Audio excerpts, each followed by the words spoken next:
Good morning, good afternoon, good evening, wherever the case may be, wherever you're tuning in from for this live and exclusive episode of REDFELLAS on Football Carnage. We welcome you all. Thank you very much for joining us on a Monday night. I think we've made this a bit of a Monday night regular, man. It used to be Sunday night, but because I do the mob watch-alongs, I hope you've been enjoying them. I didn't really enjoy yesterday's one, I'm not going to lie, but hey, you know, it is what it is. I've decided for time being, to make this on a Monday night. I hope it doesn't upset your rhythm and your timetables too much. And if it does, who cares, man? Come on, who cares, really? We are here to talk all things Liverpool. Of course, we are here to talk about the big game that ended. Liverpool 2, Manchester United 2. We are here to talk about all things Trent, Salah, mind games, slots tactics, anything and everything to do around Liverpool Football Club currently. And of course, you need people to talk to. And I have some of the finest people around the Liverpool circles, in my eyes, to talk to. I have Lewis, Good Sport Reviews. Hello, Lewis. First and foremost, belated happy birthday. I'm sorry Liverpool couldn't provide you with the ultimate birthday present, but I hope you had a good one. You know what? It was still fine. It was great. I'm not as downbeat as I think a lot of people are, to be honest. It could have been worse, could have been better. And I think that just sums up your birthday when you get to a certain age. And yeah, I've got no issue with that. So move on, move forward. Positivity going forward. Fair enough. Mohammed, hello, my brother. I banned you from predictions. You didn't give us a prediction. I regret banning you from predictions, man, because you. No. Shall we stick with that? Yeah, we'll stick with my bans.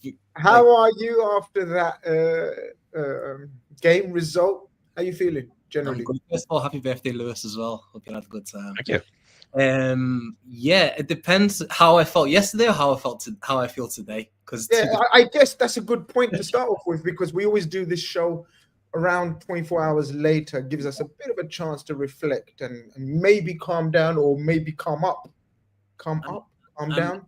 I mean, I'm glad it wasn't yesterday, let's just say, because I was raging. Like, honestly, I was fuming. But I've had 24 hours to, soak it all in, reflect. And yeah, I think I could come on this show today with a much more, now like a much better perspective of the game and our season so far. The thing is, some people like that mad passion, instant reaction. Like, you know what I mean? Some people love that. My post-match reaction was quite weird. I didn't know how I felt. Like, now I feel maybe different, and we'll get into it. But so you was raging yesterday. My head was hot. I'll be honest with you. Straight after that game, if someone put a camera in front of my face straight after that game yesterday, boy, I would have exploded on that camera. But obviously, that's just football, isn't it? We're passionate fans. That's why we watch football. Like, we get involved in the game, and we just have our emotions of like high and low, whatever. But if someone put a camera in front of me yesterday, then I would have just exploded. I would have went crazy on certain aspects of the game. But now I feel a lot more calmer.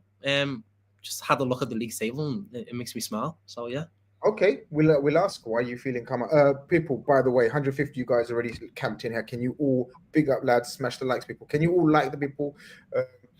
And we will really, really appreciate that if you could do that. Ashley says, "Where's my guy Conroy?" Cav, did he say last time we checked, was it Thailand? Yeah, Thailand. Was the last. Yeah. So Conroy will be back, people. Don't worry. Conroy is just on a world tour at the moment, so he'll be back. But yeah, Cav, how are you, man? Obviously, Mohammed's raging. Lewis, I'm going to be honest with you, was probably too drunk to remember what's happened over the weekend, so he just gave a blurry answer. It was all right. Yeah, everything's all right. I was all right. Everything was all right. So I think he's had too much of a trolley. But how are you? How are you then, and how are you now? Yeah, I'm with my. I was raging yesterday as well. Today I feel indifferent, and to be honest, I know we've got Spurs in the cup in the week, but I just wish we had another Premier League game this week. I just really want to get back to, getting results and just getting them points again in the league table, just so we can kind of put it beside us. But we've got to focus on a two-legged affair first, plus Accrington Stanley coming up soon. So I feel indifferent. I feel a bit I do feel frustrated. I'm not going to lie. I do feel frustrated still about the performance. I think part of that is because of some of the stuff that's been going on off the pitch as well. And I think it's only natural to feel a little bit anxious about whether the performance is any way related to some of the stuff off the pitch, which we're going to discuss, and hopefully by the end of it we'll come to a conclusion of. If not, we're going to have to wait and see, and the excitement and the anxiety might just go on a bit longer. Mohammed sends in the first dig at a named player that we will have a discussion about, people, of course. He said Trent must have been at Lewis's birthday drinking with him. Hey, mate. Yeah. I didn't do it. Look, De Gea says, Forest is on my mind. That draw deflated me. Hope Trent bounces back. People are saying, Mike, was that Cav's mic? I think. Yeah, hopefully it will settle down. Cav, there was a bit of an issue with your mic when you spoke, but hopefully it was just okay. It should be fine now. Yeah.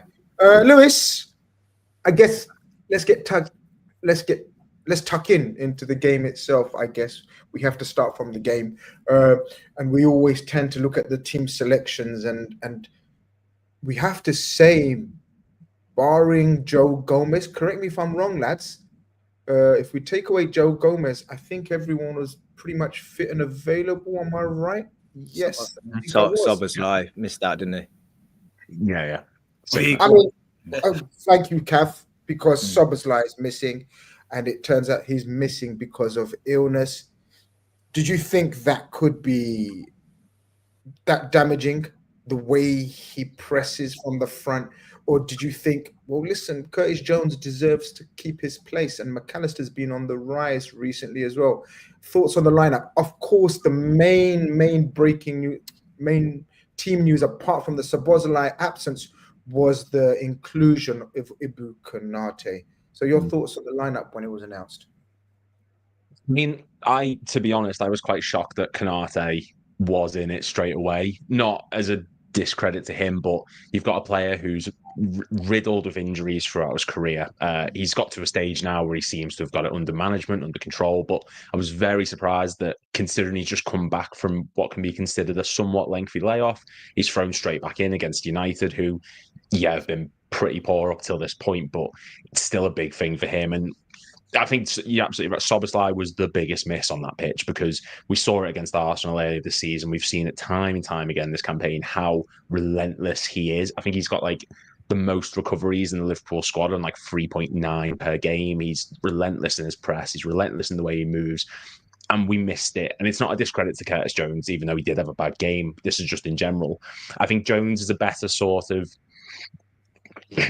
a defensive-minded player in terms of he's able to track back a bit better and he can make things happen going forward. But in this type of match, you needed that engine in midfield. You needed that player who was going to be able to make things happen and put United players under pressure like we did at Old Trafford. And he was sorely missed. You could see Gravenberch and McAllister both had really good games despite what went on. We just need that extra player in that midfield to just get things linking up. And Szoboszlai, I think, is criminally underrated in terms of what he brings to this team. I think his energy, the way he presses opposition, how good he is on the ball and off the ball, we desperately needed that. And United saw a weakness there, put pressure on Jones straight away. He was taking one too many touches, and they really did take advantage of the weak spots in this team. So overall, I had no issue with the starting lineup. I said on Redmen, I thought Szoboszlai would have been a guaranteed starter, but it is what it is. Jones is more than capable. He just had a bad day at the office, and they took advantage of that. So credit to United, as much as it pains to say, but it wasn't that the lineup was bad. It wasn't that the starting 11 was bad. It was just some players had a bad day, and that happens. We've seen it time and time again. So yeah, no issue from that regard for me. Mohammed, anything with the lineup? Was you okay with it? I guess, as I said, we discussed that Diaz seems to be favoured in this role through the middle. Was you kind of a bit wary that we're not got us out and out number 9 against this particular defense, the way they set up with 3 at the back? Was any of these thoughts in your mind, or was you, like majority of the fan base, thinking, listen, this is Man United, they're 14th for a reason. We are Liverpool Football Club, we are first for a reason. Where was you at with the lineup? I'm not going to lie, I saw no Szoboszlai, and my heart did sink a little. Yeah, I'm 100% the same boat with you there. I seen no Szoboszlai even on the bench, and I was like, oh, okay. But no, I didn't have any problems with that starting 11, to be fair.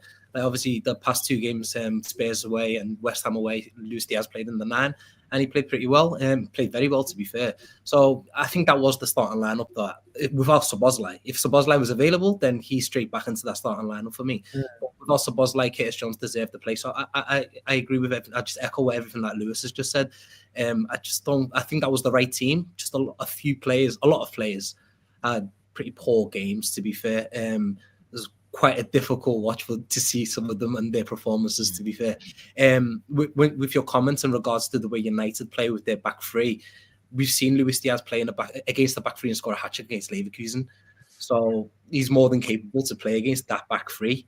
I just think, I hate to do this, but credit to United because they did nullify us pretty well with the Diaz and Jones partnership, especially Jones, the way that they pressed out, whether it was Maguire, De Ligt, or Martinez.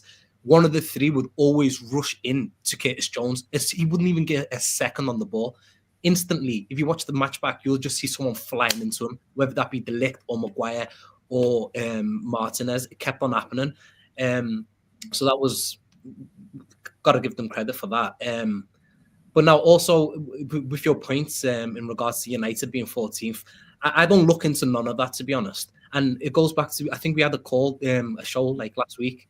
And before the show started, we were talking about Tom's background, and he had Dirk Kuyt. And we started talking about Dirk Kuyt scoring that hat-trick against United. It was one of the worst Liverpool teams. It was just after Roy Hodgson left and Dalglish came in. And United were flying. They were running away with the league. And by some miracle, we managed to beat them 3-0 at home with a Dirk Kuyt hat-trick. These kind of games, form goes completely out the window.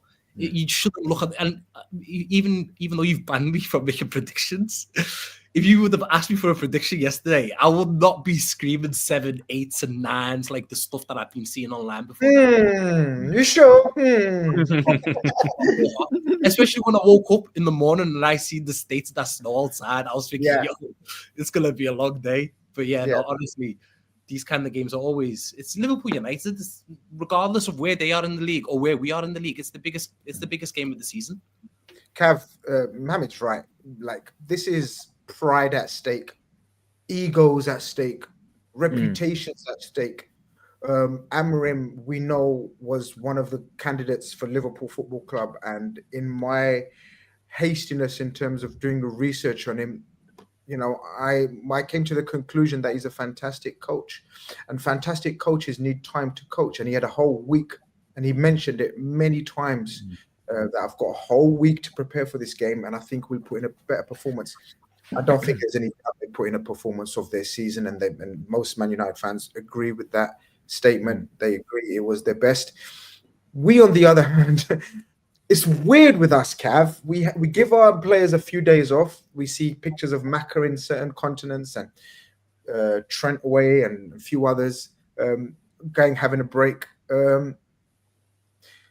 In these kind of games, I don't know about you guys, I tend to work out what kind of performance we're going to have from Liverpool from the opening 15 minutes. Yeah. And I don't know if it was tactical, and help me out, guys. Give me your opinion, and chat, let me know as well. Was it a tactical ploy not to press them high? Because I found that we were kind of just letting them play out to the fullbacks very early, very easily. What was your take on that? Well, it ties in with that point, but just quickly on the lineup and going into the game, I as I usually do, watched the inside training. I can't remember what they call it on the official YouTube website, but I watched it, and there was a drill being done. Well, not really a drill, but there was they were working on build-up play and ultimately in the 18-yard box, and that build-up play was being done between Diaz, Gakpo, Salah, and Szoboszlai. And when I was watching it, they lay it off to each other, they play 1 or 2 passes, and it's just shot away at goal. But Szoboszlai was the man in there, so I was like, instantly, that's the forward 4 for tomorrow, because it's not Curtis that's there, it's Szoboszlai, right? So I thought going into the game that would be the lineup. Obviously, Szoboszlai's ill, so Curtis has to step in. I think nothing more of it, because I'm like, well, Curtis Jones has been doing all right this season. He's a perfectly fine replacement, but it's not really the 4 players they were working on in training.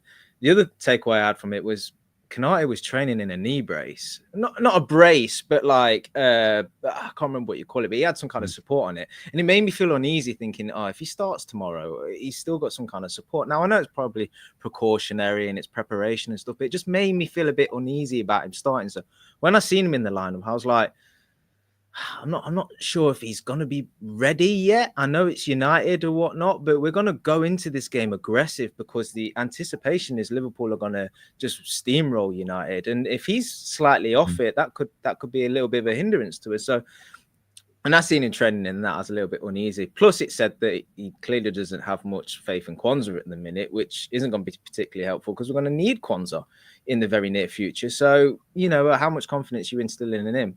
But that's just the lineup, and other than that, I thought it was perfectly fine going into the game. But just to tie into the point you asked about pressing, Lewis speaks about Szoboszlai in terms of his work rate, his aggression, the ground he covers, and how he does link up well with our other forwards. But actually, one thing he's really good at is pressing as well, and intelligent pressing, knowing which man to press at which time, being aggressive in it, being committed in it, but also pressing at an angle where he's also closing off some kind of passing lanes and stuff as well. Curtis Jones does it well at times, but then we see games like yesterday where it's a little bit too individual, and I just feel like the press, whilst Liverpool wanted to get up the pitch, I felt like the energy and the attitude was right.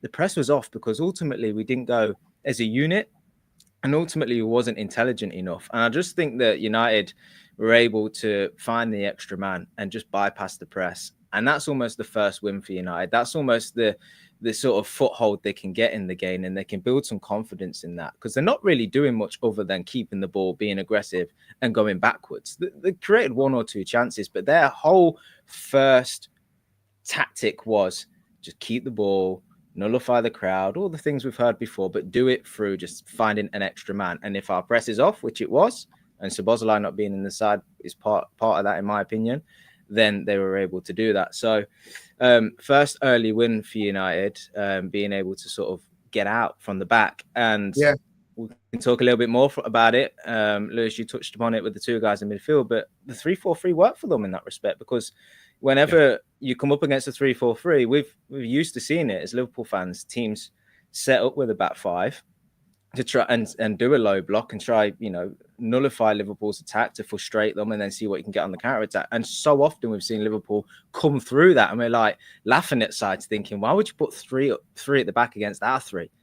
But when it works against you, you realize how much space you can find with your fullbacks and the outlets you get through that. And then the ripple effect it has when you move them fullbacks into midfield and how you can outnumber that as well. So it's the only time I'm going to say it on this stream, but I'm going to give some credit to United in the respect that tactically they got it right. They nullified our press. They were able to build from there. That's fair enough, and I think we've done the praising of Man United, and that's enough. I guess people in the chat will say that's enough Man United praise as well. But we have to. You have to. Sometimes you have to humble yourself and talk about the tactical approach of the other team if it does, especially nullify your team's press. And I wanted to hear your guys' opinion. Go on, man. I'll add as well. I think it helped them that the game was at Anfield, just to get away from Old Trafford, just to get away from, you know, the toxicity that they've, especially that Newcastle game. If that game was played yesterday at Old Trafford, I think it would be a completely different game. Without the fans being on top of them, I feel like they had a lot more time to just focus and, you know, play with the intensity that they played with and just be a lot more calmer. But on the flip side of that, that Gakpo scores that chance in the first, 10 minutes. It's a completely different game.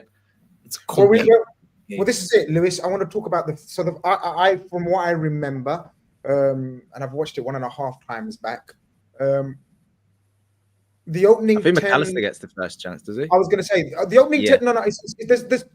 There's 3 chances. So basically, the opening 15 minutes is a bit of a okay. I don't like the pace Liverpool are playing at. And Lewis, I want to come to you first. The opening 15 minutes, I don't like the pace, but then suddenly, in 5 minutes, we create 3 chances of kinds. The Gakpo chance where he needs to hit. Normally, Gakpo hits the target there. Was it Luis Diaz? Yeah, Luis Diaz is the target. One of them, you know, where it's on the edge of the box. There's the McAllister chance, and there's another chance as well. Suddenly, we create 3 chances out of in 5 to 10 minutes, and you think to yourself, okay, this is what we were waiting for. This is the start that we wanted. This is the start that we anticipated against Man City, against Spurs, against a few other teams. Yeah. When you know Liverpool, you're not going to let them out. they were coming out, but then suddenly we put them 5 minutes of just intensity. Need a few cute passes in midfield. McAllister, Gravenberch, Luis Diaz puts in more a cute pass. Did you think, okay, now it's just a matter of time? Because, I mean, look, talking about the McAllister chance, what a beautiful move that was. Would you class that as a very good save or a bad miss? No, I don't think you can really call it a bad miss, because what you've got to consider is he's running onto that. There's a lot of space for him, yeah, true, but it's coming over his shoulder. He's got to hit it first time. Yeah. You know, people can say it's a bad shot, but the odds of getting that bang on perfect in that situation are slim. You know what I mean? Like, it's either going straight at the keeper or it's going top corner, either or. But you have, and I know we said that we can't give credit anymore to United, but you've got to give credit to Onana, because he was brave in that. I think a lot of people might have maybe seen the speed it was coming and sort of had a bit of a moment of panic, but he stuck his leg out well. And, you know, at that point, you just feel like the momentum's going in our favour. Ball's over the top. We were finding plenty of space. Salah was doing an amazing job of drawing players towards him and creating space for McAllister to run into, for Jones to run into, Gakpo. It just wasn't coming off. And while I was thinking, you know, matter of time, things are going really well, there was a sort of part of me that was thinking, oh, you know, we've seen games like this before where you're not taking your chances. United last season is the prime example of those games where you're getting chance after chance. It's the ones that you don't finish that you regret. And looking back on it now, I should have maybe been a bit more worried than I think I was. And United, again, they weren't out of this. It wasn't like we were peppering them for a full half and then they came out and got something from nothing. It was very even. So we had good chances. They had good chances. I think we just lack that real sort of killer edge, and it's cost us 2 points in this match. But yeah, credit to Onana, good shot from McAllister, and overall, I've no complaints with regards to the chances we were creating. It was just the finishing them that was the pain in the arse, really. Unfortunately, Mohamed, I didn't see that momentum carry on. Is there a reason why it didn't carry on? Because after that, is it the conditions? Because I was doing the watch long and I was like, these conditions are a bit awkward, especially the way we try to play. But then, unfortunately, that didn't work with me in my head because the conditions were the same for them and they weren't really sort of just hoofing it up there. So again, a little bit of credit to them. Again, I'm afraid we're gonna have to give shades of credit, but they weren't just hoofing it up there. They were a bit more composed than I thought they would be. Ugarte and Mainu, I thought were fantastic for them. But our guys, McAllister and Gravenberch apart, I just didn't think anyone was in control. I never felt in control in that first half. It didn't feel like a Liverpool under slot performance for the remainder of that half. We're just disjointed. What was it for you? I mean, if we look back over the season, we haven't started that well a lot of times. There's been a lot of times where we've started pretty slowly. The last one I can remember was the Fulham game.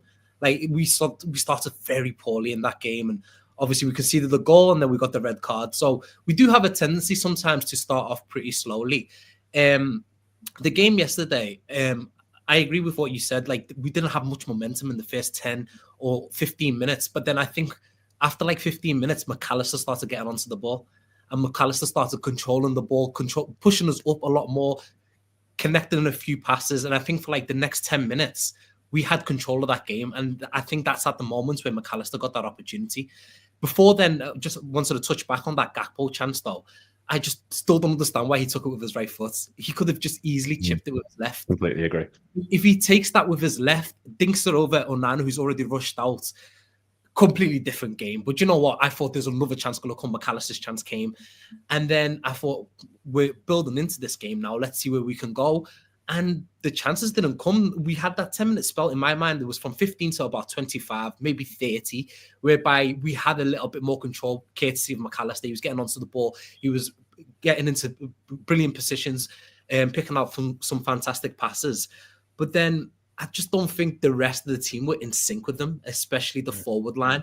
And I hate to say it again, but it's credit to United again, because it was the way that one of their centre-backs, as I mentioned earlier, was constantly coming into midfield to stop that pass going into either Luis Diaz or Curtis Jones. And I felt Salah was very isolated, very high and wide throughout the game. He could have come in a lot more, but we didn't see too much of that. So it's annoying because we're giving these guys more credit than I wish I could, but it is just the way it is. But they did have chances as well. We can't ignore that. The Amad Diallo chance, I just felt like he was running too fast. If he would have just slowed down, scary times. Well, this is it. You're right, because again, this is one of the reasons why I'm saying it didn't feel like a slot type performance this game. Again, it felt like a clock type performance where the other team always felt like they were in with a chance.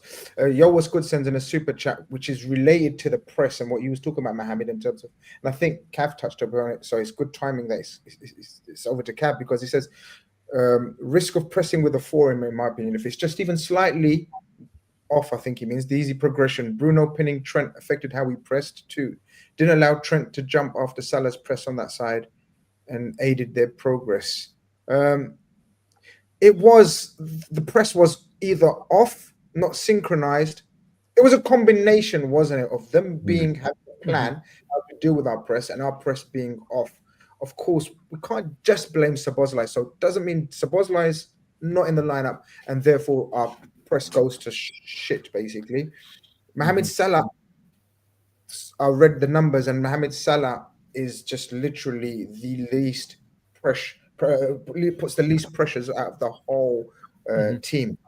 And so that leaves Trent isolated on that right. And we're going to get into the rest of the conversation about that later on, guys. But in terms of, usually you see a Szoboszlai go over there, or usually you see a Gravenberch go over there, whoever, to cover that side. We didn't really, did we? And we saw Bruno and Dalot pretty much dominate that side from very early on, and it was problematic, wasn't it, Cav? Yeah, I mean, the super chat summarizes it quite well. Bruno Fernandes had a brilliant game, and we've seen Bruno Fernandes lose his head in these ties. We've seen him give up, but he did none of that. He was focused. He knew positionally where he needed to be, and that's credit to Amorim for getting that instruction across to him well. And he was able to find pockets, and whilst pinning Trent to, I'm not even going to say to fullback, because Trent ended up in no man's land. Trent didn't know whether to tuck in, to stick at right back, to go into midfield, and I think he was pulled around a little bit, and we're going to talk about Trent in more detail. But I actually give him a little bit, I sympathize with him a little bit, because I think he didn't really know where to be at times in that game. You know, he didn't know whether to tuck in and be close to Ibu, because there's, you know, Højlund and Mainu pushing on in the center of the park, and they're outnumbering us there. He didn't know whether to go wide with Bruno, who's pulling out really far onto their left. And then you've got Dalot, who's also providing the overlap, which, like you say, Grizz, Salah's not tracking with, and suddenly your number 10's not tracking particularly well with. Gravenberch hasn't come over to help cover. So he doesn't know whether to be really brave and let that man go and step into midfield, trusting his teammates are going to win the ball back and he's going to provide the extra man, or to drop off, which we don't do very often, and stick with Dalot or Bruno Fernandes, whichever man it is out there. So quite often we praise slot and we praise our tactical tweaks and we praise how well, especially in that Fulham game where we went down to 10 men, how we are able to be the side that manages to tweak positions and who we press and our triggers to our press to become the team that actually outnumbers the opposition.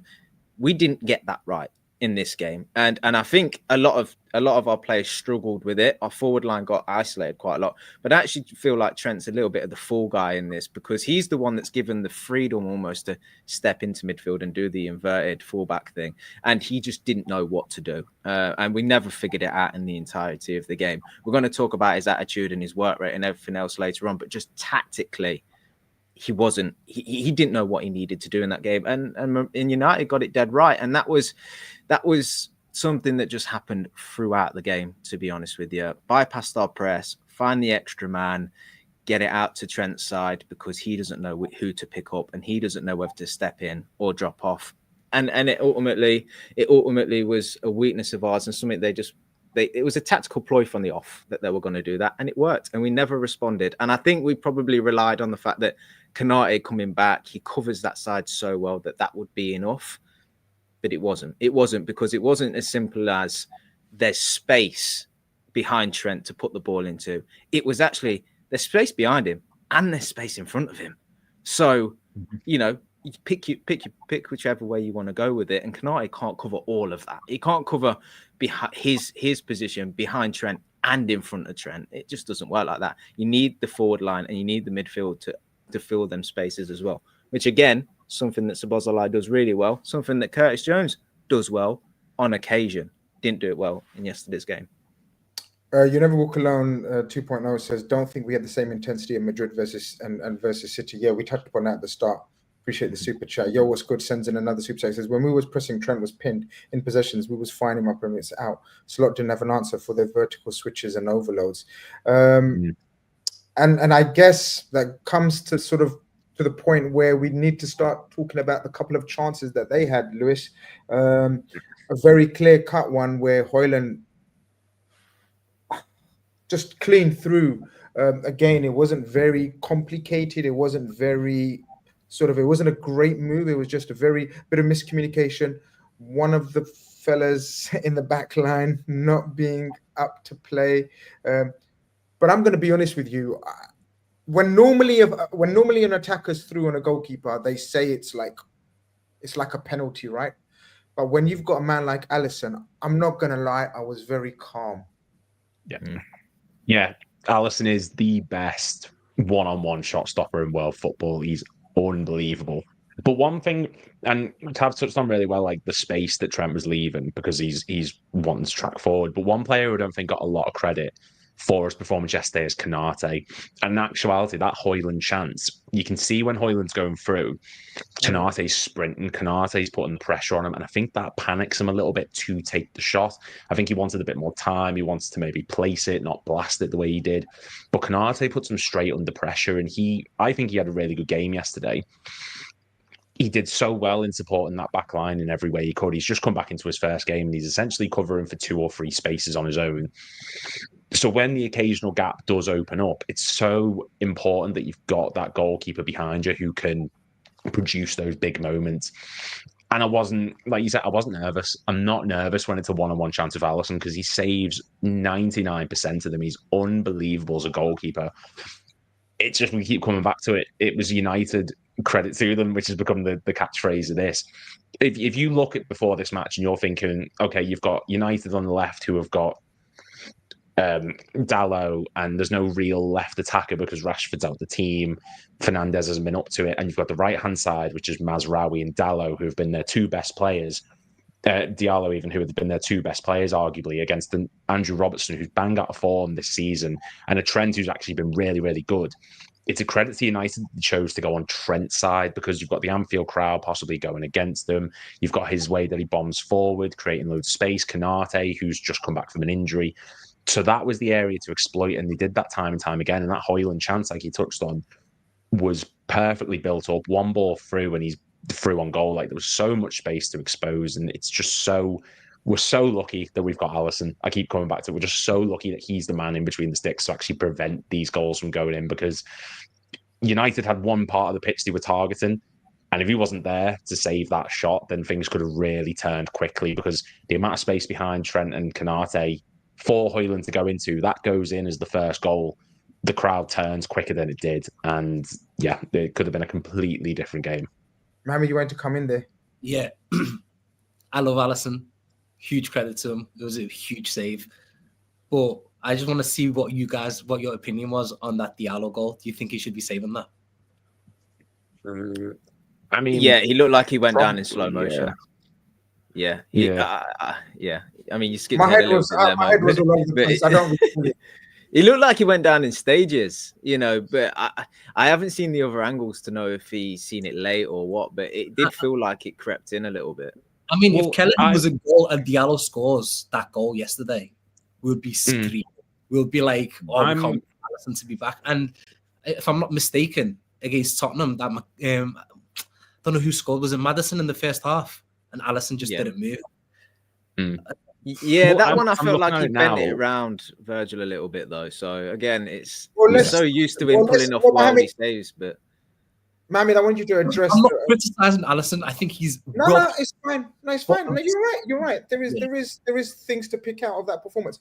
Big up Holmes. He says, sending my love from a very sunny South London. Like the video, guys.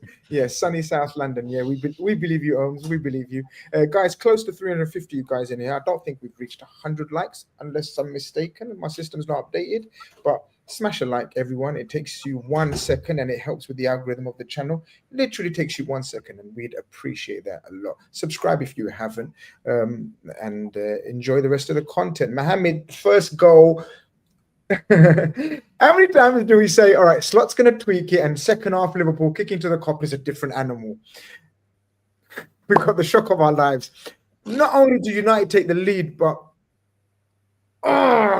Martinez ends up, and I want you guys to guide me through this as calm as you can. Martinez ends up with a shot that reminds me of, do you remember the Giggs goal against Man United, Arsenal, Man United, when he top roofs it? I don't think Alisson's to blame there, but what's happened, man? I guess it's going to tie into sort of the person that gives the ball away, or maybe which side it comes down to. So I guess the trial of Trent starts at this juncture. I mean, I don't think he was having the best of games before that, but it really went to shit from this point onwards, Mohammed. I mean, if we're going to talk about this goal, we're going to have to talk about Trent. We can't like. I think we've done well to steer around it. Now we have to. Now we have to rip off the Band-Aid. Come on. We have to. But before we talk about Trent and that performance, let me just start by saying he's been excellent defensively this season for us. I agree. And one of the he's been criticised mainly by fans that are not Liverpool supporters is that he's terrible defensively. But yesterday, his performance was everything that other fans describe of how he defends. And we watch Liverpool every single game, every 90 minutes we watch it. We know that Trent has got that lackadaisical, nonchalant gimmick sometimes, where he just doesn't look like he cares, and he just doesn't look like he's bothered. We've seen it plenty of times, I'm pretty sure. And effectively, that's the reason why we conceded that first goal. It starts with his error of trying to clear the ball or pass the ball out from the defense. I was going to say, is that a clearance? Is that a pass?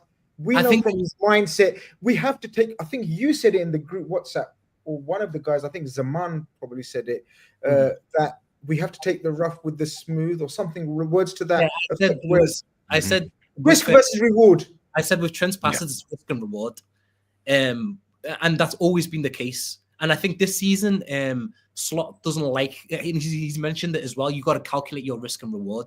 Like, if the risk is worth taking, take it, but don't go for it 10 times out of 10. You need to be more calculated with it.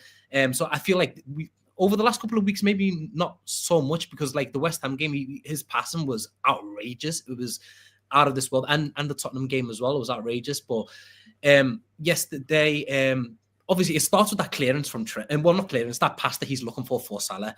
Once again, obviously, United will come with a game plan. Their centre back is pushed in. It was Lissandro at this point. He's pushed into Salah, and he's got the ball. But everything that happened from that point forwards was completely inexcusable from Trent. I don't care if you're going to Real Madrid or not. I don't give a damn about all of that. You are a local lad. You're a Scouser. You're the vice captain of Liverpool Football Club. And this game is the biggest game for any Liverpool supporter. It's Liverpool versus Manchester United. If you're not showing heart and desire on that pitch, I don't want to see you on that pitch. It's as simple as that. And that goes not just for Trent, that goes for every single other person on that pitch. Any person who wears a Liverpool shirt has got a live beard on their chest. If they're coming onto that pitch against any team, not just Manchester United, but obviously it's elevated when it's against Manchester United, you need to show a level of, passion and desire. I can't believe the way Trent's body language, I can't believe the way he just walked as Fernandes was just going past him. He walked. Why is he walking? You've made the mistake initially. You need to work your backside off to get that ball back. And then the cut through, even when the cut through went through to Lissandro, the gap was just extraordinary, because if he was bothered and he tried to jog or close that gap from Fernandes a little bit, I don't even think that pass would have been on. Yeah. It was poor. It was disgraceful. It was just Oh, listen, obviously there was the bid that came in from last week from Real Madrid, who are a scummy club. But that bid came in from Real Madrid last week, and the spotlight was always going to be on Trent in this game. It was either Trent, he's going to have a fantastic game, and we're going to love him, or every single thing that he does is going to be hyper analyzed. It was always going to be the case. But for him to play like that, honestly, he didn't play well in the first half, but you don't sub him off at half time. But going into that second half, he started off pretty poorly again. Dalot was getting the best of him constantly. I seen that he only got dribbled past twice earlier today, and I was shocked. I felt like he got dribbled past every single opportunity anyone went near him. I feel I've gave Slot so much credit this season, but he got that so wrong, not taking him off the pitch. We're going to get to the substitution part in a bit. You've given your raw emotions, and I want to come to Lewis. Lewis, obviously this contract situation has been bubbling, and we know it's going to come to a head at some point. And like Mohammed says, his performance is going to be micro-analyzed. And every time he has one of his, how shall I put it? I'm going to say it. Every time he has one of his stinkers, and he has stinkers throughout the season, every season, despite him being magnificent moving forward and overall very good, he has, I'd say, 3 stinkers a season.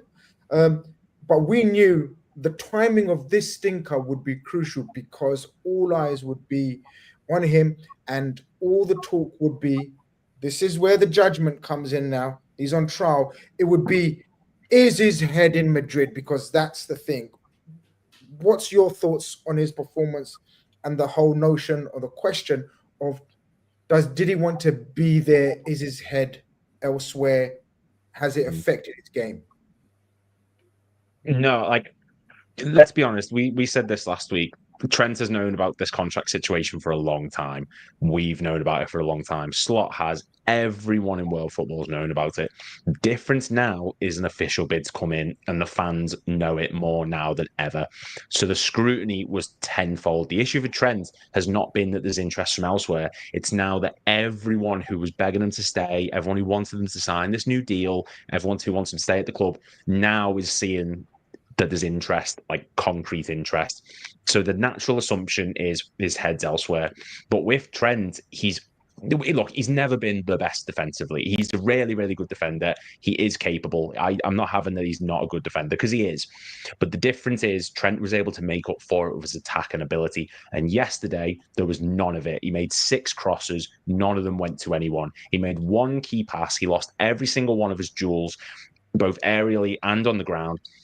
He was a passenger, and it wasn't even a convincing passenger. He was jogging. He had no desire to get back and track back. When you see KHANAGE, who's just come back from an injury, he's got contract issues going on at the moment, supposedly, and he was running like he was dying for this club. Trent is someone who is absolutely this academy born and bred, this club born and bred.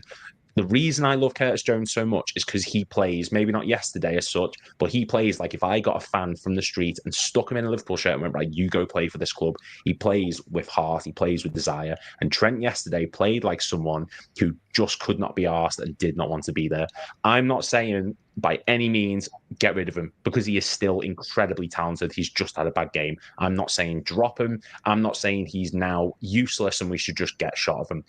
But I am saying that there was a game to perform poorly after all this stuff. And it was not against Manchester United. It was not against your biggest Premier League rivals in history. If any game he could have played poor in, I'd take it against an Ipswich. I'd take it against a club that you maybe wouldn't expect them to as such. But in this game, which is one of the biggest fixtures of the Premier League season, you cannot be putting in that level of performance. And anyone who's saying, well, the fans maybe shouldn't be reacting this way, by all means, he shouldn't be getting abused. He should not be getting that kind of abuse that we all know what I'm talking about.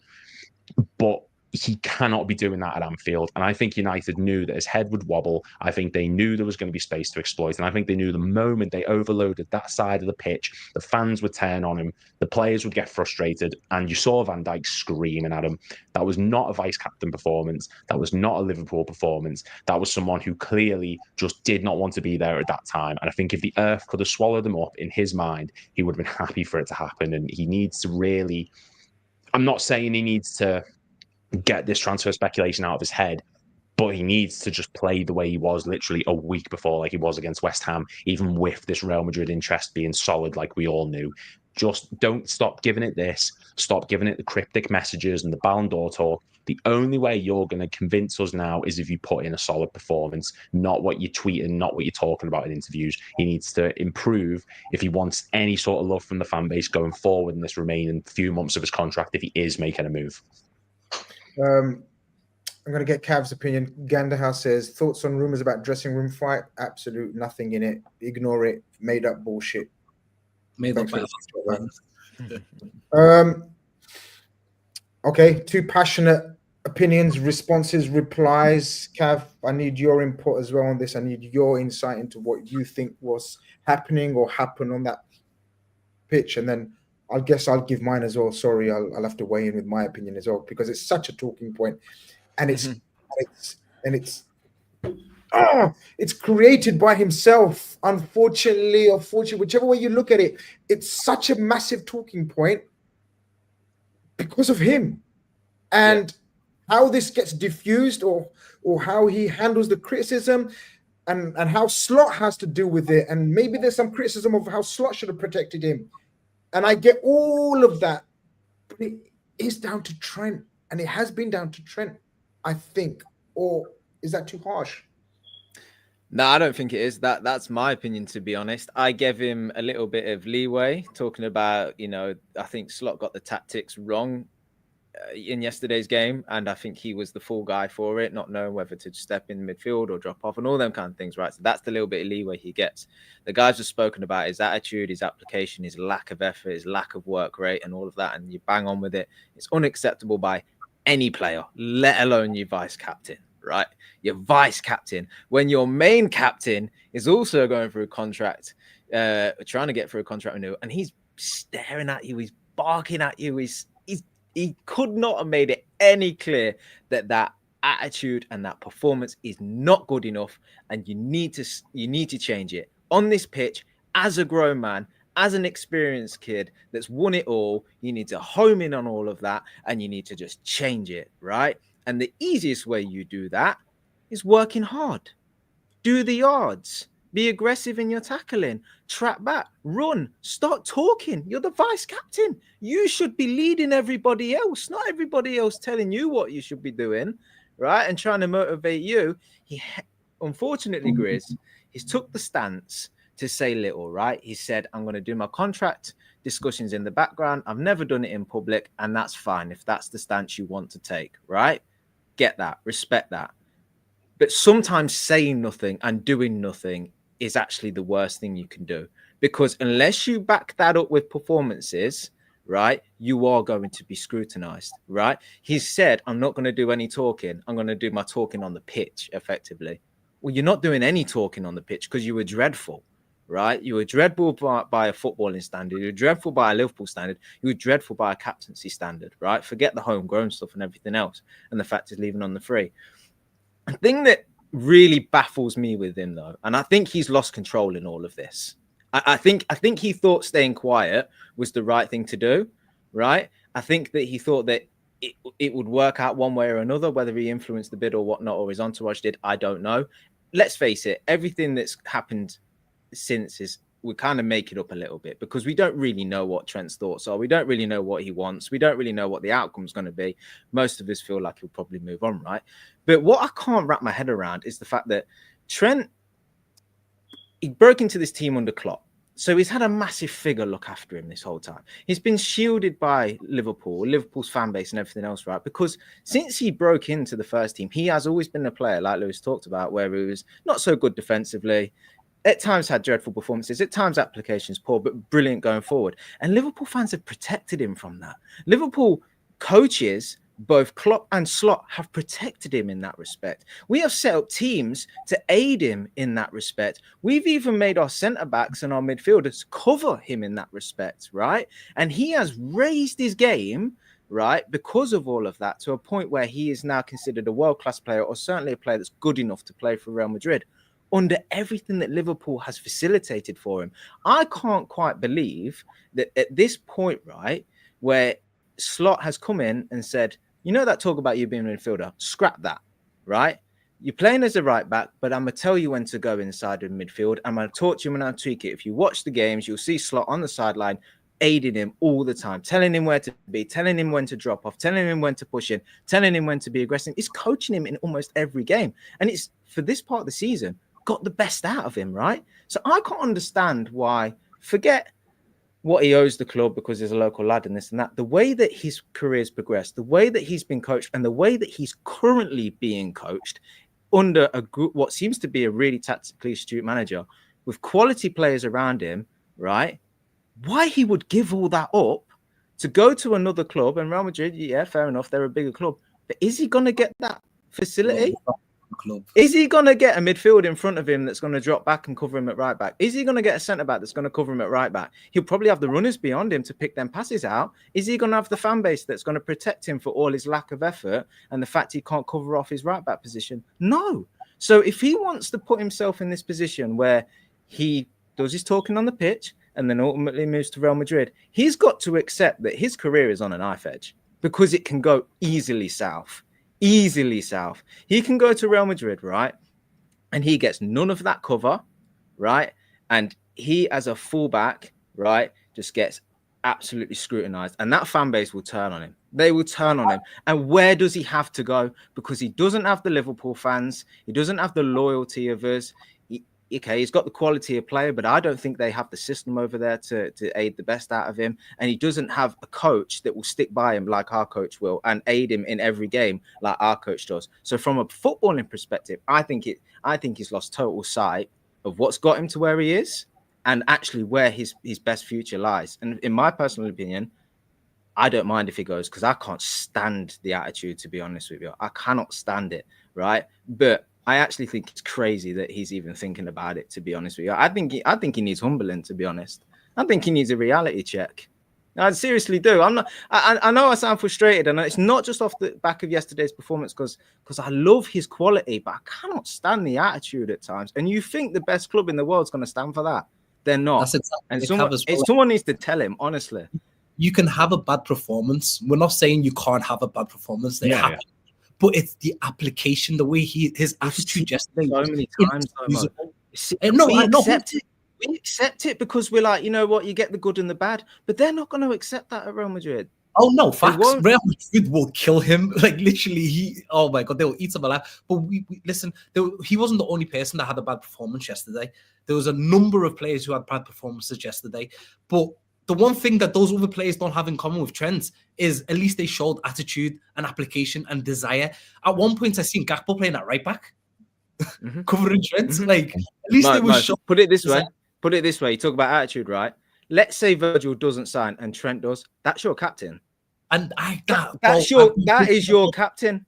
I've been thinking about that seriously. That as a captain, imagine that Trent as our captain. That's scary. That's actually very scary. So this is the thing, isn't it? This is the thing. Look, I want to weigh in a little bit because obviously the title. By the way, guys, Lewis to blame for the title and Lewis to blame for the picture and Lewis to blame for all of that. Don't blame me. But look, and it says guilty, and I'm going to tell you what I think Trent is guilty of. I don't think Trent is guilty of having his head turned elsewhere, and I don't think it affected his performance. I'm going to put it out there. I've watched Trent since he made his debut. I don't think I've missed a Liverpool game, which means I haven't missed a Trent performance game. Trent has been this player, maverick, however you want to call it, nonchalant, lazy, multi-talented, however adjectives you want to use for him. I've seen him have these kind of performances. And I want to just pick things from all of you lot, because that's the best way of doing things, just and kind of sum it up. I want to put it out there. I don't think his performance was related to the Madrid move, news, whatever. And absolutely, Trent has had stinkers before. But in the derby of derbies for a Scouser, because this is above Everton, I believe, because this is fierce rivalry. This is the Premier League title at stake.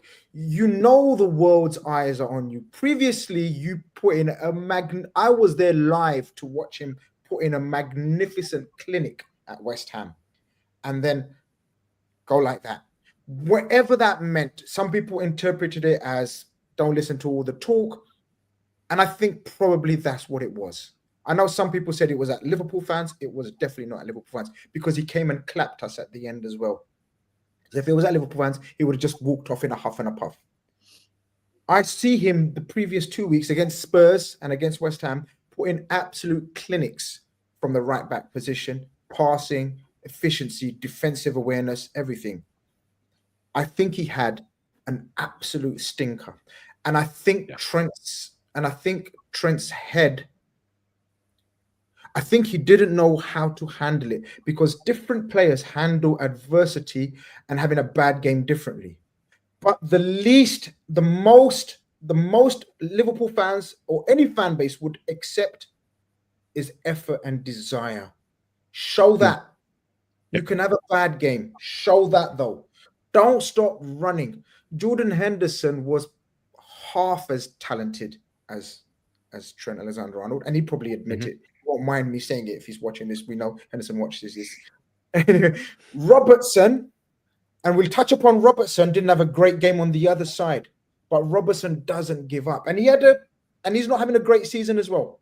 So we're going to touch upon Robertson because I know you blamed Alisson or asked the question. Robertson could have done better of Diallo's goal as well. 100%. Everyone else on that pitch was busting a gut except one guy. And it's so difficult to accept that he's one of our own. Vice captain, wants X amount a week, has, dreams of possibly wanting to go to Madrid. We don't know for fact. We don't know for sure if he's given the wink or the nod to them. But let's just try to base it on reliable reports as much as we can. The least, and he knew the least we require and ask is the heart and desire. And that's what killed me. The heart and the desire wasn't there. You can have a bad game tactically. You can have a bad game technically. You can have a bad game positionally. But as long as you keep running until you drop, the Liverpool fan base will always be on your side. Always be on side. And we've proved, and you're right, Cav, and you're right, Mohammed, and you're right, guys. Every coach has enabled him to try to make him flourish, look good, just like we helped Mohamed Salah look good, right?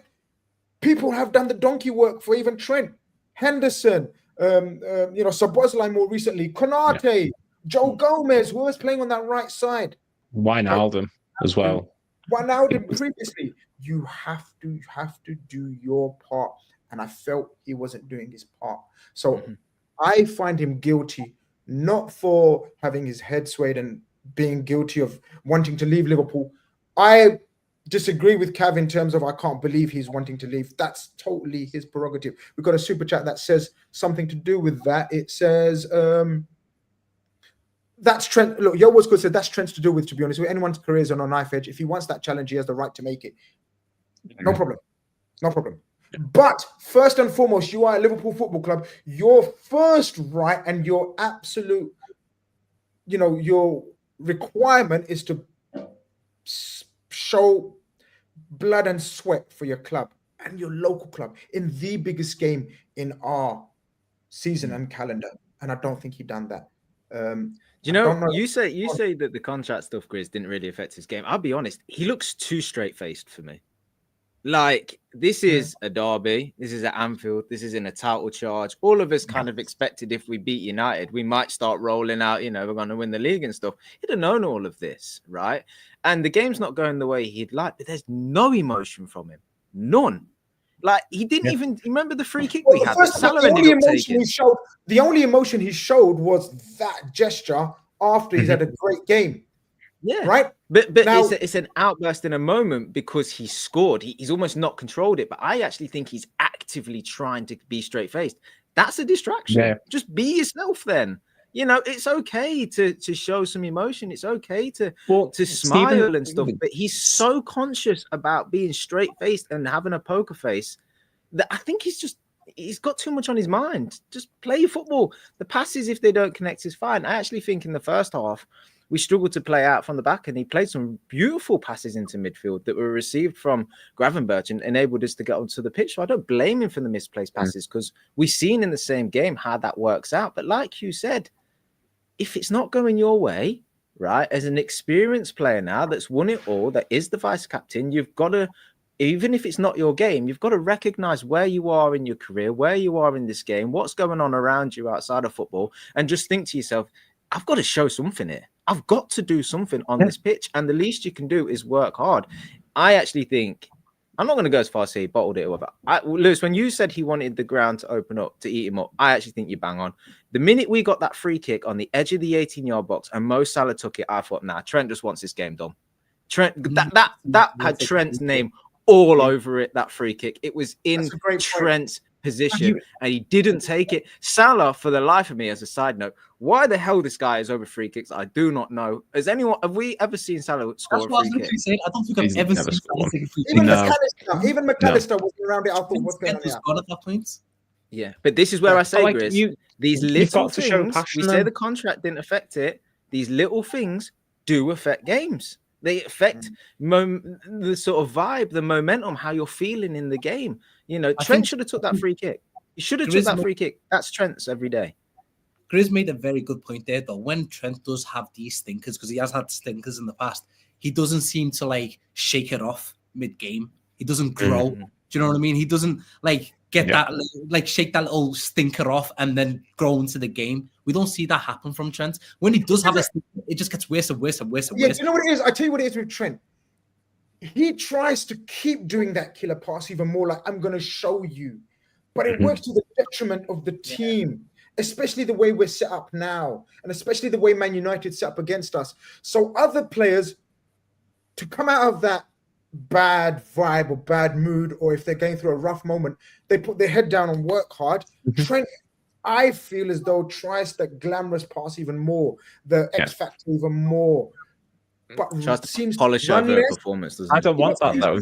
In that situation, I don't want someone who's going to be trying to pull off a perfect pass, because the rest of the game gets remembered. Steven Gerrard played 45 or 43 seconds against Man United and showed more passion in one tackle, which got him sent off, than Trent showed in this entire match. I don't care if you're having a bad game. I don't want you to try and pull off that one incredible pass that you think is going to paper over the cracks. I want passion. I want someone who's going to get stuck in, put in a challenge, and show what the fixture is all about. Why do you think Nunez is a player who frustrates everyone because of his finishing, but one thing you can never question is his desire to win that ball back, the energy he puts on the pitch. I want someone who, when the chips are down and things are going against you, I don't want a perfect outside the boot pass that you can do when you're 3-0 up. I want someone who's going to get stuck in and show a bit of passion and actually show that they're here to make sure that United don't win that game regardless of whether the momentum's against you. Get stuck in, get in a challenge. Don't try and pull off your picture perfect moment, because that looks good on your highlight reel. Show some passion and show some energy and get stuck into them. Don't let them have the space that you're giving them. And first and foremost, we should have said this at the start and preface this, and hopefully people are still here, locked in, and they are. There's over 400 of you guys still locked in. So hopefully the message will still go through to the masses, where we are absolutely not condoning any form of abuse.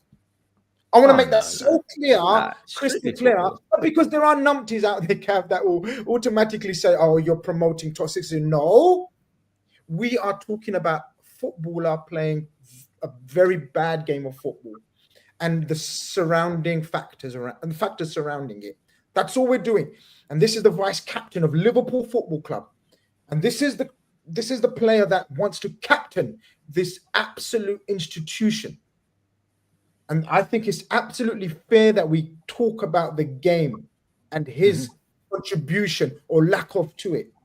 In no way condoning any form of abuse, but my God, there is critique allowed. I want to go through a few super chats before we talk about the incidents and the goals, because there was 4 goals in this game.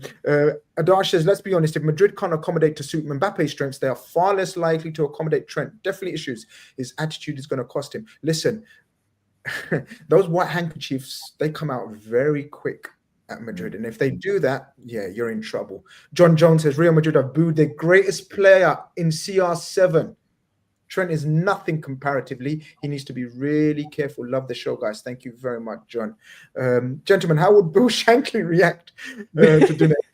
Even I can't remember Shankly, mate. So I have no idea, mate. Anyone read up any biographies and how he would we can only envisage or guess how Shankly would have dealt with it. I don't even know. I haven't a clue, mate.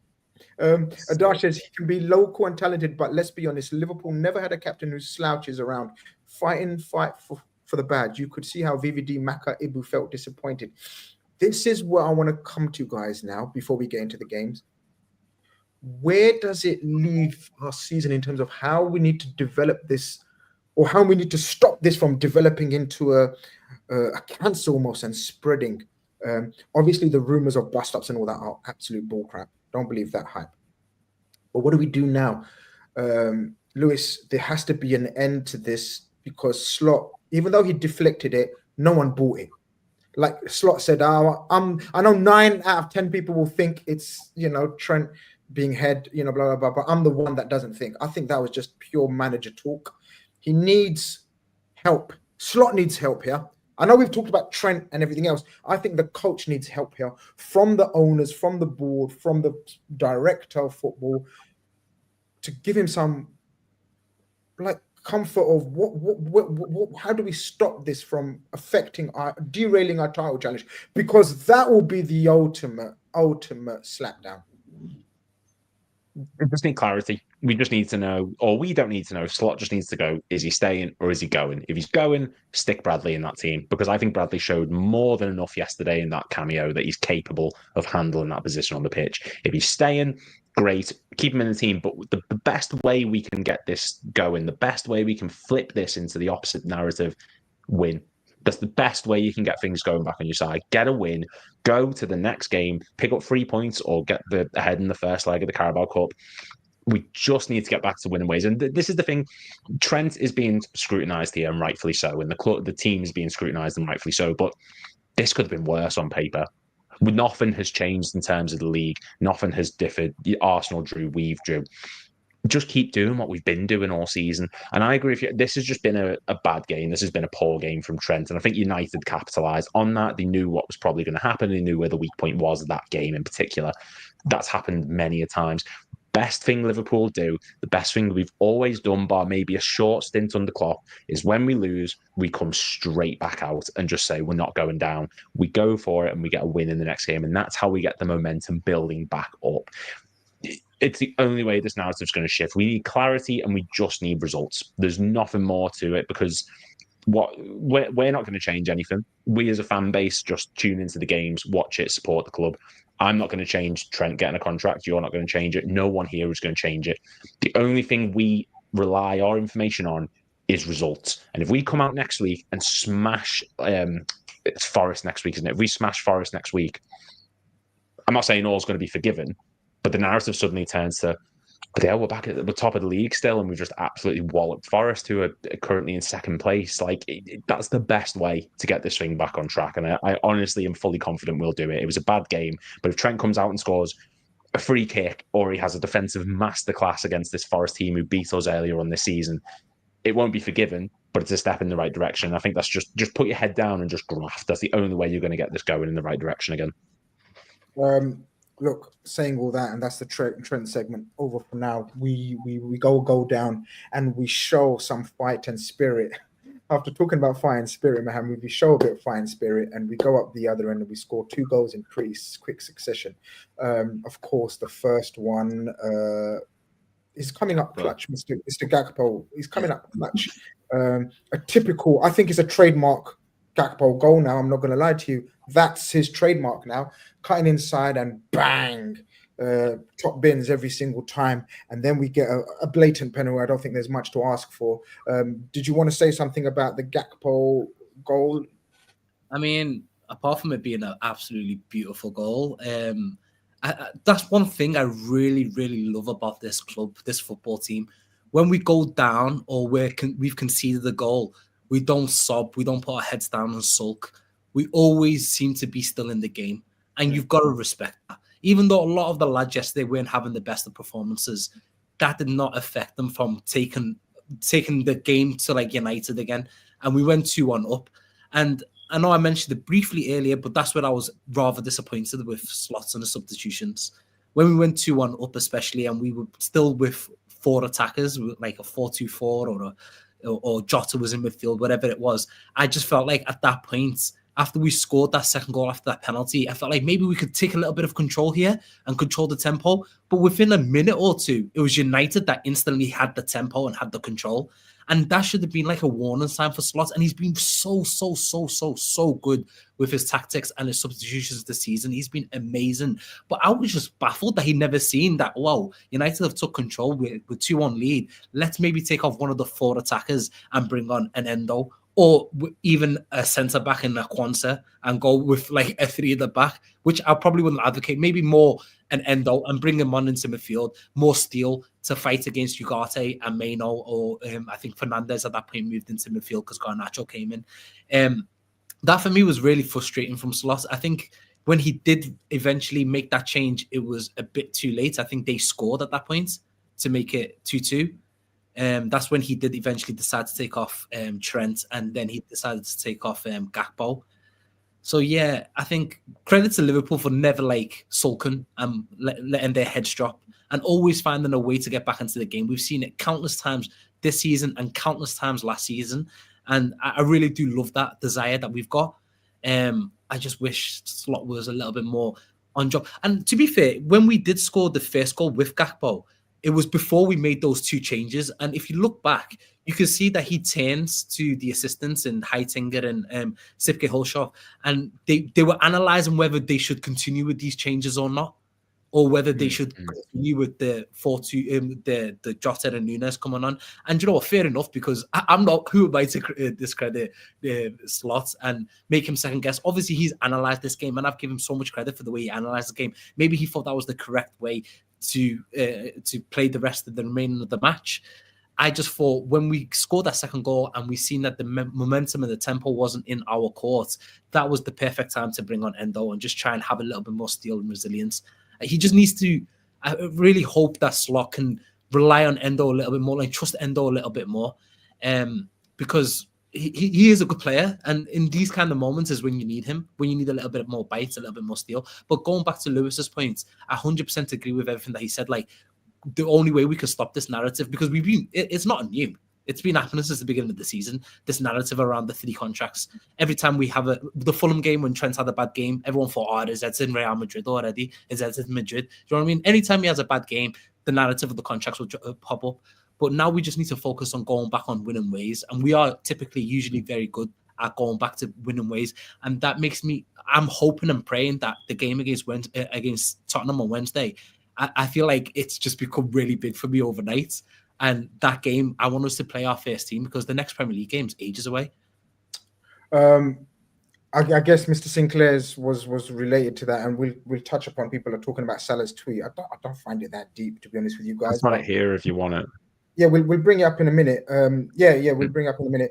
Endo sends in Mr. Sinclair sends in a super chat, says Endo not leaving in January. Why not give him 5-10 minutes? I agree with you. This is where I thought Slot's head was maybe a bit scrambled by then with so much happening and going on, because Endo was the natural sub to make when it was 2-1 up, but he didn't do it for whatever reason. I don't think that's been given much scrutiny actually, and I think it should have been. The only anti-bully versus physically CM was Dom absent. Yeah, Jones, Gravy, Harvey can't handle bullies. Ugarte and Yates next game.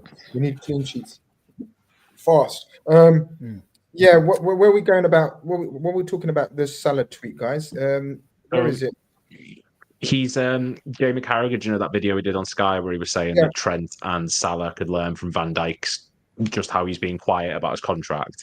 Yeah. And then Salah's retweeted the video and just said, I'm starting to think you're obsessed with me with a winky face on Twitter. Oh, hold on, I've got it here. Yeah, give me one. Share it. Let's see what the fuss is about. Here we are. So. Is that all right? Shall I zoom in? Hold on, let's go. There we go. Right, so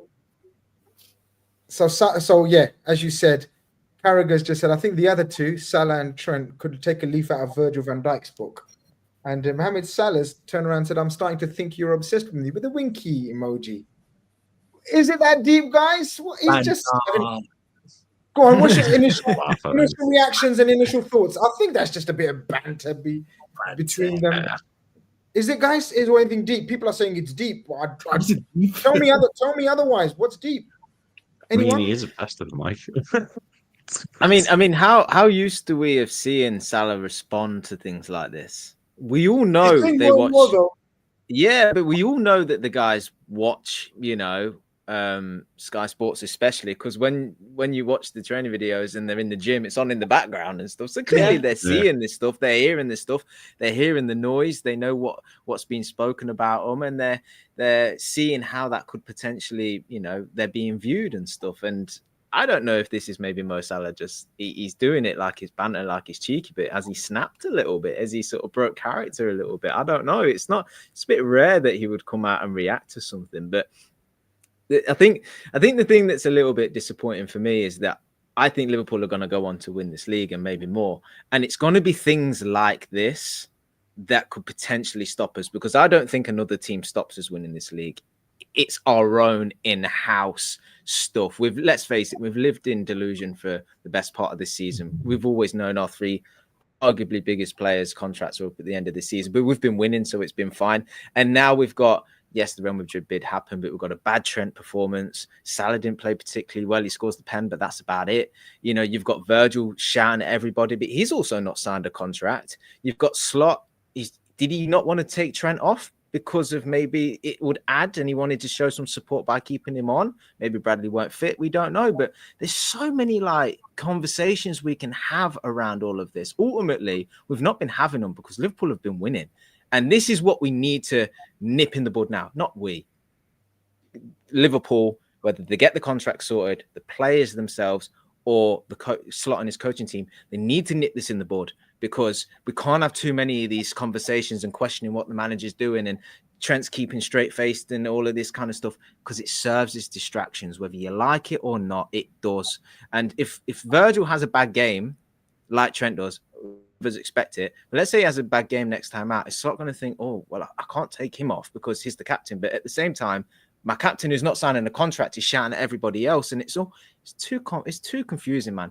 We're a good footballing team. We can go on and win this league. Please, I think what we all want as Liverpool fans is just clarity. Put it to bed and let's move on and let's get back to focusing on football, because if we do that, we're going to go on and win this league. I don't like to, you say it's tongue-in-cheek, it's banner. I don't like to see it, to be honest, because I just think it's all distractions. I don't want this team distracted, because it's the only way we don't win this league.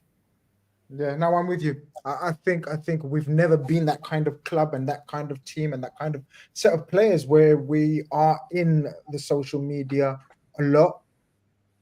Would Klopp have nipped that in the bud? We don't know. We can start to question Slot's power and influence over controlling these players and their social media outbursts. Yeah, I'm going to be honest and give my opinion. And look, some people may not like it and some people may agree with it, but that's what we're here for, to give our opinions unfiltered.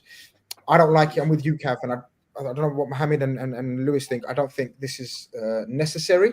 I don't think it's befitting of our club and our players. We are the model football club, and players have been recently for many a year. And I don't like this. Even if it's banter, there's going to be a to and fro.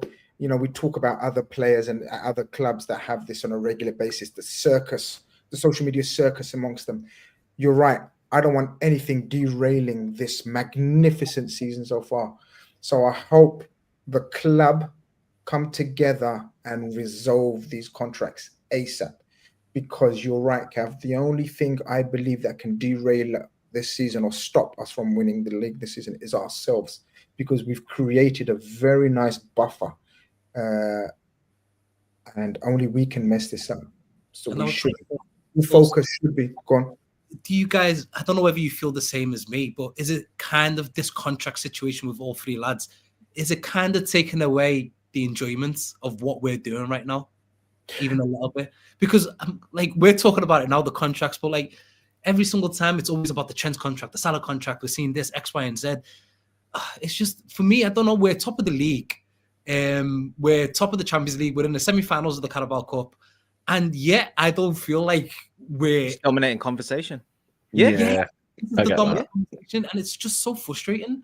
It's Yeah, a bit more because sort the of like journey is always last- better than the destination. And if we win this title, we'll love it. We'll go to have a parade. We'll have a great time. But there'll be that small part of us that's like, the past 4 or 5 months was torture because we didn't know whether our players were leaving. Our captain, our vice captain, and one of the greatest players the Premier League's ever seen is leaving. And remember last time Salah had us on tenterhooks like this with his contract situation, and then he was on holiday and he signed it and we got the announcement video. I felt immense relief. I'm not forgetting the past 12 months prior to that. I hated it. I hated any conversation to do with Salah because he left it and dragged it out for so long. We're now in the exact same situation with Trent, Virgil, and Salah. And I hate it. I don't like it. I just need some clarity because I just want to focus on the football. But instead, we sat here talking about these contracts. And without being funny, the 2 men that are going to lift the trophy are probably disappearing because they didn't choose us. Let's not forget, if they did not sign a contract, it is not because Liverpool didn't offer it to them. They ultimately didn't want to play for Liverpool anymore. They're the people that are holding that trophy up. I don't like that. Guys, we must call it a night, a day, or afternoon. As I said, wherever the case may be, wherever you are watching. Hope you guys have all enjoyed it today. What we have established is Liverpool are in a very good position. After all that is said and done, we are in a magnificent position. 1 defeat, and we are in January. 1 defeat all season. Semi-finals of the only domestic trophy that we've entered. Top of the Champions League group. Can basically play our reserves in the last 2 games. And a 6-point lead with a game in hand at the Premier League. I guarantee you, every single European club right now would like to be in our position in their respective leagues. I guarantee you. I don't think there's any in the top leagues, there's any team that's in a better position than us across all competitions. Squad pretty much fully fit now, apart from, as I said, Joe Gomez. Only we can hamper this charge. I hope the club and the board and the owners help Slot in this time of need, because he needs a bit of help here to resolve these issues, and hopefully they're resolved amicably and positively, because imagine the boost and momentum. I keep saying it. Imagine the boost and momentum 3 contract renewals will do for this club and this fan base. Anfield will be a furnace. That's what we need for the remaining games. Anfield to be a furnace. I'd like to thank Lewis. I'd like to thank Mohammed. I'd like to thank Kaf and everyone in the chat. Thank you very much for the super chats. Thank you very much for the comments. This has been REDFELLAS on a Monday night with, some Carragher and Salah warfare in the background. Let me find the right intro, because so far it's been so smooth. I don't really want to ruin it. But peace, tranquility, love to you all. Bye-bye.